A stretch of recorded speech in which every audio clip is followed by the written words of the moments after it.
आपका जो personal experience रहा है, मतलब मैरिज से related, because you have got 2 kids also, and आपकी शादी को 11 साल हो गए? हाँ जी, और 1 साल का, मतलब टोटल रिलेशनशिप 12 साल का हो गया। अच्छा, 12 साल का रिलेशनशिप है। तो आपका पर्सनल एक्सपीरियंस क्या रहा है? क्योंकि ऐसा तो हो ही नहीं सकता कि, क्योंकि एक अनरियलिस्टिक एक्सपेक्टेशन की जहाँ से हमने बात करी थी, जहाँ से सेशन शुरू हुआ था, बॉलीवुड से एक अनरियलिस्टिक एक्सपेक्टेशन माइंड में बन जाती है। हमें ये लगता है कि हाँ, हमारी तो बहुत एक जिसे कहते हैं ना, एक ड्रीम सी, एक फेरी टेल वाली एक स्टोरी होने वाली है। हस्बैंड रोज बैठ के गाना गाएगा, है ना, क्या खूब दिखती हो, बड़ी सुंदर लगती हो, राइट, जो एक्चुअली ऐसा होता नहीं होता। तो आपका पर्सनल एक्सपीरियंस क्या रहा है कि मतलब अगर कोई हमारी इस वीडियो को देख रहा है, हमारी इस कॉन्वर्सेशन को सुन रहा है, तो आपका उनके लिए क्या सजेशन होगा? हाउ टू बी रियलिस्टिक, यानी उस रियल लाइफ से रियल लाइफ में आप उसको कैसे लेकर के आएंगे? आपने अच्छा मतलब क्वेश्चन मुझसे पूछा है, और एग्जैक्टली बहुत से चैलेंजेस होते हैं। आपको जब दिखता भी है सामने कि कोई बहुत हैप्पीली मैरिड है और इतने टाइम से रिलेशनशिप में है, इसका मतलब ये नहीं है कि वो हमेशा एक दूसरे के साथ हाँ जी करके उन्होंने 11-12 साल निकाल लिए और खुशी हैं, रोज नाच रहे हैं, गा रहे हैं। नहीं, बहुत सी सिचुएशंस आएंगी ऐसी, बहुत ऐसे चैलेंजेस आते हैं, बहुत क्लैशेस होते हैं।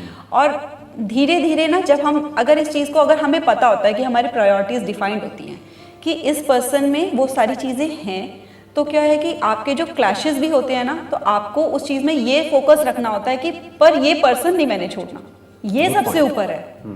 अगर इस पर्सन में वो चीज़ें हैं, क्वालिटीज हैं, जो प्रायोरिटीज वाली बात करी जाए, क्योंकि जो मोस्ट इंपॉर्टेंट चाहिए होता है लाइफ में, वो तीनों इसके अंदर है, वो है जी।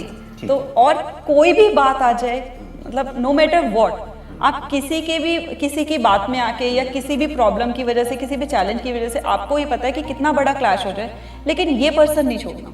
क्योंकि क्या होता है कि दो जो हस्बैंड वाइफ हैं, उनके बीच में अगर कोई क्लैश होता है ना, तो ये मतलब काफ़ी बहुत बड़ा, एक तरह से मैं कहूँगी कि ये एक मंत्रा समझ लो कि अगर आपके बीच में क्लैश है, सबसे पहली बात है कि आपके रूम के अंदर से बाहर बात नहीं जानी चाहिए।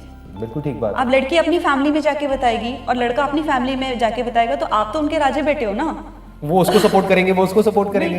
हाँ। क्योंकि कोई भी नहीं चाहता, मेरी बेटियां अगर वो मुझे आकर बताएंगे तो मैं भी नहीं चाहती ना कि मेरी बेटी किसी बात को लेके दुखी हो, वो अपनी जगह पे सही है। So what you are saying is कि जो भी आपके डिफरेंसेस हैं, वो खुद अपने बीच में ही रखो, खुद सॉल्व करो, बजाय बीच में किसी भी थर्ड पर्सन को इन्वॉल्व करने के। बिल्कुल, क्योंकि उसमें गड़बड़ी होगी। और इनफैक्ट मैंने ये ऑब्जर्व किया है, correct me if I am wrong, आपने भी ये गलती कभी ना कभी करी होगी लाइफ में, कि कोई थर्ड पर्सन बीच में आया तो होता क्या है कि वो बुरा बन जाता है या बुरा बन जाती है, और वो दोनों एक हो जाते हैं, कपल एक हो जाता है बाद में, और जिंदगी भर के लिए उसके लिए हमारे मन में कहीं ना कहीं डिफरेंसेस आ जाते हैं। राइट, ऐसा ही होता है ना। हाँ, तभी कई लोग ना, कहावत बड़े लोग ये कहते भी है कि हस्बैंड वाइफ के झगड़े के बीच में जो पड़ेगा ना, वो खुद ही बाद में पागल कहलाता है, क्योंकि वो तो एक हो जाते हैं। राइट, फिर वो दोनों मिलकर बुराई करते हैं, हाँ वो कुछ ज्यादा बोल गया, उसको ऐसा नहीं बोलना चाहिए था। क्योंकि अंदर फिर, क्योंकि अगर आप किसी से प्यार करते हो ना, तो आपका जब मेन मोटिव होता है किसी को बीच में लाने का, वो ये होता है, जब हमारी ईगोज बड़ी हो जाती हैं, तो हम दूसरे को इसलिए लेकर आते हैं कि वो ये प्रूव कर दे कि मैं सही था और ये गलत था और इसको चुप करवा दो। एग्जैक्टली, वो होता नहीं है।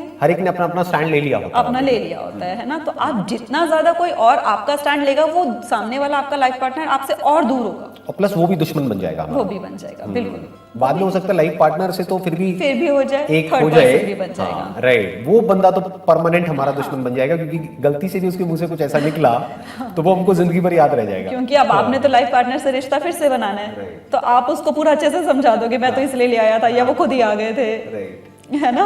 तो इसीलिए थर्ड पर्सन को तो नहीं लेके आना। दूसरा, क्योंकि उसके सामने क्या होता है कि आपके लाइफ पार्टनर की रिस्पेक्ट भी डाउन हो जाती है। गुस्से में हो सकता है आपके मुंह से कोई ऐसी बात निकल जाए जो अकेले में इतना आपको हर्ट नहीं करती, लेकिन अब किसी और के सामने निकल गई तो वो 10 गुना ज्यादा हर्ट करेगी। 10 गुना ज्यादा हर्ट। तो आई थिंक ये जो सजेशन आपका है, ये सजेशन बहुत अच्छा है। ये सिर्फ कपल्स के लिए नहीं है, ये उस तीसरे इंसान के लिए भी है जो बीच में पढ़ना चाहता है और उसको लगता है कि मैं पढ़ करके सॉल्व कर सकता हूँ।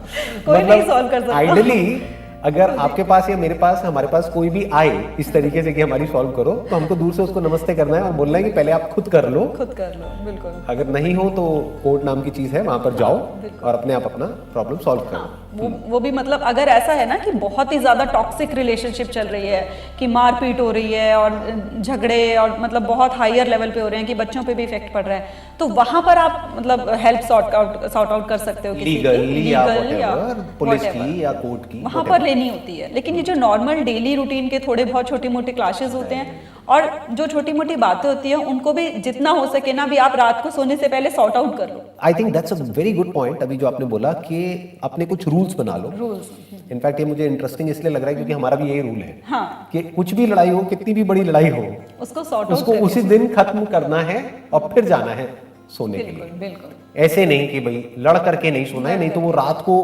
हमारा Subconscious सबकॉन्शियस में उसको चला सुबह तक जाएगा। और बड़ा बना देगा, बड़ा बना देगा और बिल्कुल। अगर वो खिंच गई लड़ाई तो वो कहीं तक भी जा सकती है। आपका नेक्स्ट डे खराब जाएगा।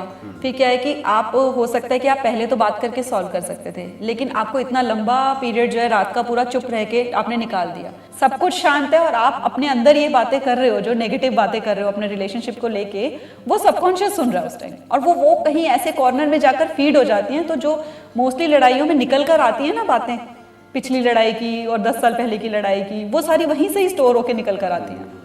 आप खत्म कर दोगे तो आप नेक्स्ट डे भूल जाओगे, राइट। अगला दिन भी अच्छा जाएगा।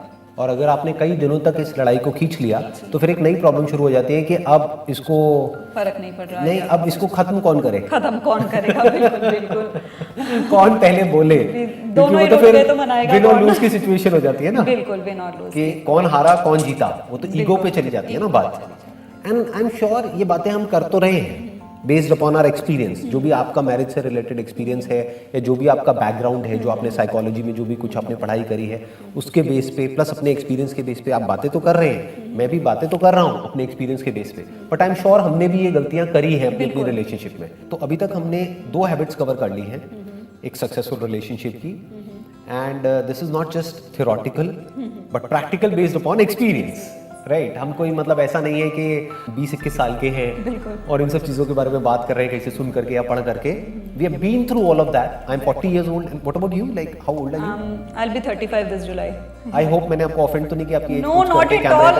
I just मतलब मुझे बहुत अच्छा लगता है अपनी एज बताकर, and most of the time मैं भूल जाती हूँ, मैं 1 year प्लस करके ही बता देती हूँ लोगों को, मतलब ओके। तो मुझे ऐसा कुछ नहीं लगता, because I want to set an example कि आपकी एज, आप एज होने के साथ साथ भी आप यंग रह सकते हो थ्रू योर माइंड से, राइट। है ना। तो प्लस एज के साथ एक्सपीरियंस भी आता है। एक्सपीरियंस आता है, मतलब कई चीजें ना आपको पता लग जाती हैं, सामने वाला किसी प्रॉब्लम में आपको पता है कि ये कोई प्रॉब्लम ही नहीं है, राइट, है ना। तो बहुत we have been through all of those phases and things. Actual life क्या है, और तो मतलब लाइफ का जो गोल्डन पीरियड चलता रहता है ना, लाइफ का गोल्डन पीरियड हो जाता है, आप बड़े होते चले जाते हो तो आपको पता लगता है कि पूरी लाइफ जो है वो गोल्डन पीरियड बन रही है, कि लाइफ एक्चुअल में बेटर होती है टाइम के Better साथ होती है साथ, time अगर के हम साथ। टाइम के साथ साथ अपनी अंडरस्टैंडिंग को बढ़ाए और मैच्योर होते चले जाए। बिल्कुल। जैसे कुछ लोग ये सोचते हैं ना कि भाई स्कूल टाइम बेस्ट था, कॉलेज टाइम बेस्ट था, वही golden period मेरे था। को नहीं लगता ऐसा, आपको लगता है? मुझे बिल्कुल भी नहीं लगता है मेरे को ऐसा, भी नहीं मैं लगता। नहीं जाना चाहती स्कूल टाइम में वापस।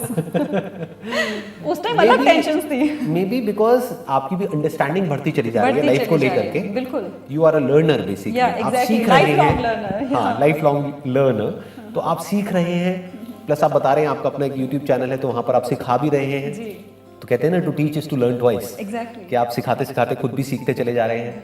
तो अगर कोई सीख रहा होता है लाइफ में या अपनी गलतियों से सीख रहा होता है, लाइफ को और बेटर अंडरस्टैंड कर रहा होता है, तो उसकी लाइफ बेटर होती है, बुरी नहीं होती है। एक्चुअल में उसका गोल्डन पीरियड शुरू होता है 30 के बाद में।